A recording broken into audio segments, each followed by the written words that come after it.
Okay, so welcome back. This is going to be the last little bit of video to make this Pong game all work. What we want to do in this one is just a little bit of tidying up. So at the moment, we have a bit of a problem in that, if I click on the ball script, that when we click the green flag, the ball will automatically go to the middle, wait a second, and then start moving around. But the problem is, if I have the start button in the middle of the screen, I could be sitting there with that start button for many seconds before I click it. And in the background, the ball is moving. So we kind of need to make that stop. We need the ball to wait until we've clicked the start button. So if you remember, back in events, there was a when I receive start. That's kind of what we're going to need to do, is grab all of that code and put it there. This guy, we don't need that anymore. So what we're saying is that when I receive start, now I will do all these things. And we can just give that a quick check by hitting start. And sure enough, there it is waiting, ready for us to go. The other thing you'll notice too is that in this video here, my red paddle, I've moved over a fair bit. And you'll notice that the gap now is very, very, very thin. To do that, if you wish, this is very much if you wish. If I just quickly put this back to the way it was, is just getting that back the way it was. Over in motion, if I bring my paddle to the top, so I'm going to press the A key and get it to the top, but I'm going to move it over to get that very small gap in there.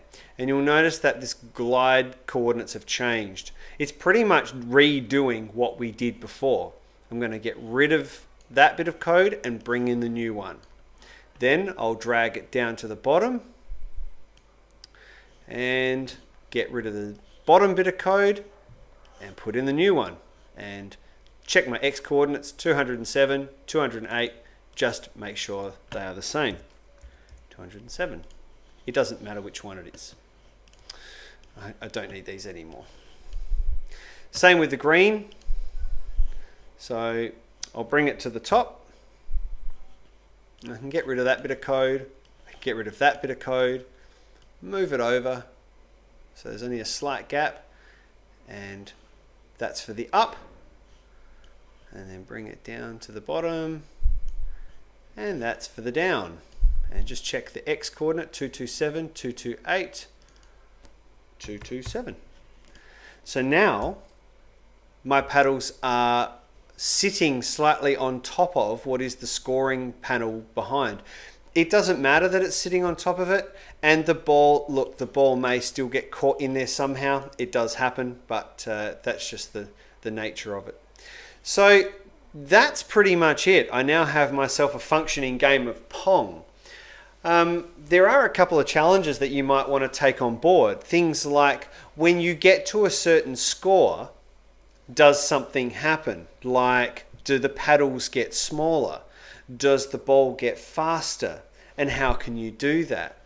So, you know, you could sit here and have a bit of an experiment, but things like making something smaller, obviously under looks, you can change its size or set its size at 100%. And I can show you very quickly that if I set this to 50 and bring that in here, I might say, oh, hang on a sec, that's in the ball.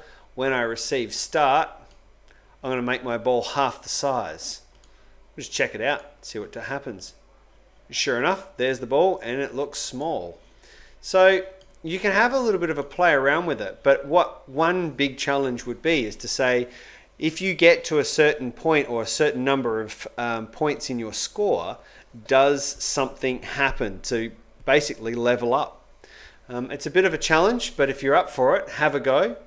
But in effect, you now have a working Pong game, which would be very good for you to hit the share button and share with your digital technologies teacher.